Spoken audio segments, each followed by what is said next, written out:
Welcome to history bond 24 दोस्तों। जैसे Stephen file का राज सामने आया है, वैसे ही कई राज आज भी राज ही हैं। उन्हीं में से कुछ मैं बता रहा हूं। नंबर 1, कल्पना करो, अमेरिका के रेगिस्तान में चारों तरफ सिर्फ रेत, मीलों दूर तक कुछ नहीं, और उसी वीराने के बीच एक ऐसी जगह जहां आम इंसान तो क्या नक्शे तक नहीं पहुंच पाते। स्थान नेवाडा, अमेरिका। सालों तक अमेरिकी सरकार कहती रही एरिया 51 नाम की कोई जगह नहीं है, लेकिन लोग कहते थे कुछ तो है जो छुपाया जा रहा है। कहानी शुरू होती है 1947 से।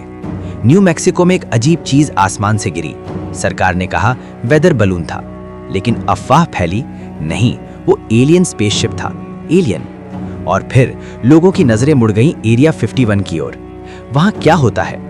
कहा जाता है यहां एलियन टेक्नोलॉजी पर रिसर्च होती है, क्रैश हुए यूएफओ रखे गए हैं, और कुछ लोग तो दावा करते हैं यहां एलियंस के शरीर भी रखे गए हैं। लेकिन सरकार कहती है ये सिर्फ एक सीक्रेट एयरफोर्स टेस्टिंग बेस है, जहां नए लड़ाकू विमान और गुप्त हथियारों का परीक्षण होता है। फिर सच क्या है?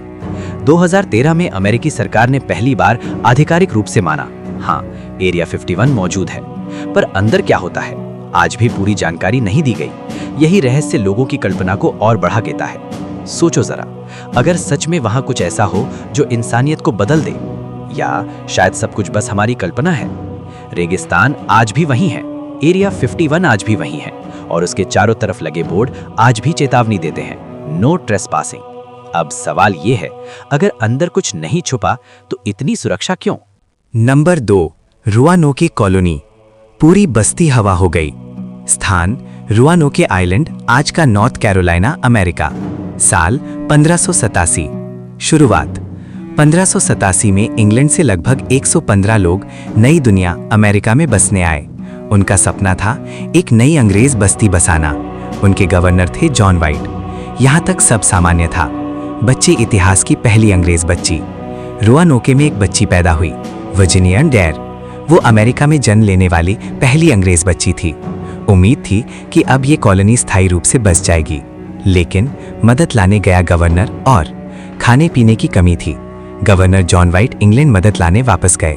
योजना थी कुछ महीनों में लौट आएंगे, लेकिन उसी समय इंग्लैंड और स्पेन के बीच युद्ध छिड़ गया। जॉन वाइट को लौटने में 3 साल लग गए। जब वे वापस आए 1590 में, जब जॉन वाइट रुआनोके पहुंचे, तो वहां ना कोई इंसान, ना कोई लाश, ना कोई लड़ाई के निशान। पूरा गांव खाली। घर व्यवस्थित तरीके से हटाए गए थे। जबरदस्ती के निशान नहीं थे। बस एक पेड़ पर खुदा हुआ शब्द मिला, क्रूएटॉन, और एक खंभे पर लिखा था CRO। क्रूएटॉन का मतलब क्या? क्रूएटॉन एक पास के द्वीप और वहां रहने वाली जनजाति का नाम था। आज वो जगह हैटरस आइलैंड के नाम से जानी जाती है। थ्योरी 1, कॉलोनी के लोग स्थानीय जनजाति के साथ मिल गए। थ्योरी 2, उन्हें किसी दुश्मन जनजाति ने मार दिया। थ्योरी 3, भूख और बीमारी से मर गए। लेकिन कोई ठोस सबूत आज तक नहीं मिला। क्या कोई सुराग मिला? 2000 के बाद पुरातत्वविदों ने खुदाई की। कुछ अंग्रेजी चीजें मिली, जैसे बर्तन और औजार, जिससे लगा कि शायद कॉलोनी के लोग दूसरी जगह जाकर बस गए थे। लेकिन पूरी सच्चाई अभी भी अंधेरे में है। सबसे बड़ा सवाल, अगर वे मारे गए होते तो लाशें मिलती, अगर वे भागे होते तो संघर्ष के निशान होते।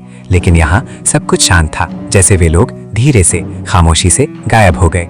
इसीलिए इसे कहा जाता है द लॉस्ट कॉलोनी, दुनिया की सबसे रहस्यमयी गुमशुदा बस्ती। 400 साल से ज्यादा हो गए, पर आज भी कोई नहीं जानता रुआनोके के 115 लोग आखिर गए कहां।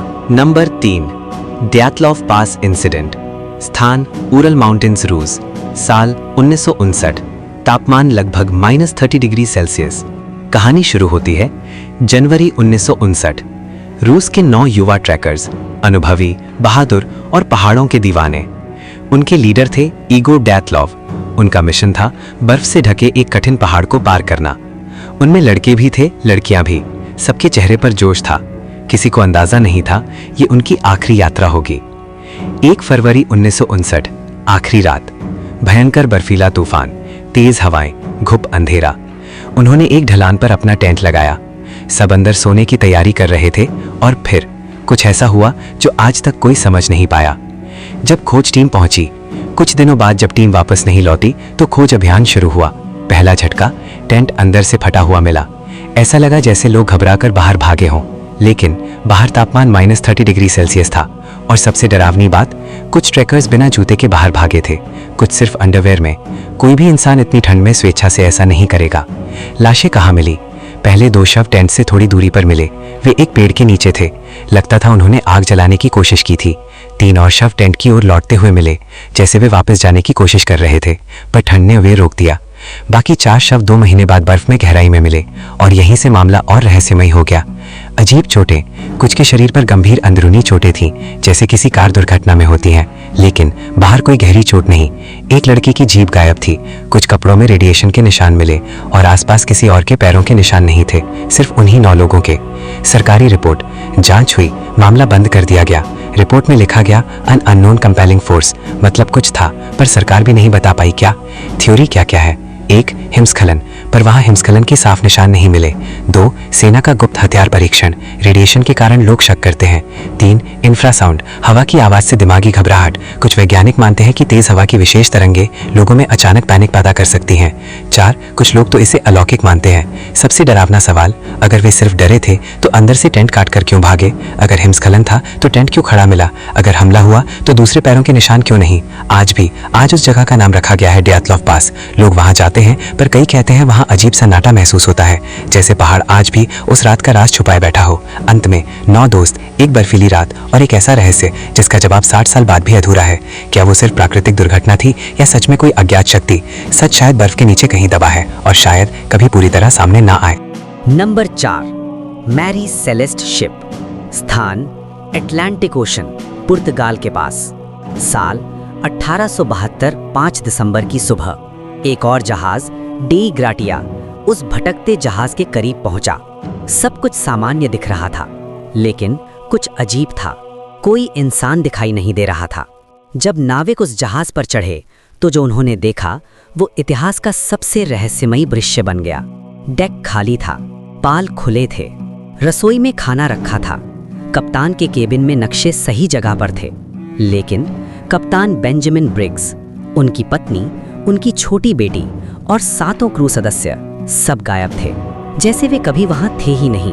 लाइफ बोट भी गायब थी। क्या वे खुद जहाज छोड़कर गए? अगर हाँ तो क्यों? जहाज में 1700 बैरल अल्कोहल मौजूद थे। कुछ लोग कहते हैं शायद गैस लीक हुई और उन्हें लगा जहाज फटने वाला है। घबराहट में वे लाइफ बोट में उतर गए, लेकिन फिर वे वापस क्यों नहीं आए? कोई संघर्ष नहीं, कोई खून नहीं, कोई लूटपाट नहीं, बस सन्नाटा, समुद्र की ठंडी हवा और एक खाली जहाज। धीरे धीरे मैरी सेलेस्ट को घोस्ट शिप कहा जाने लगा। एक ऐसा जहाज जो खुद बच गया, पर उसके लोग समुद्र की गहराइयों में कहीं खो गए।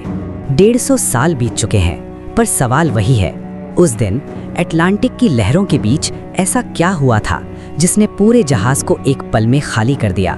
कुछ रहस्य समुद्र कभी नहीं बताता। दोस्तों, इसी के साथ में हिस्ट्री बॉन्ड 24 आपसे विदा लेता हूँ। चैनल फॉलो करें, आपका एक फॉलो मेरे लिए किसी दुआ से कम नहीं होगा। धन्यवाद।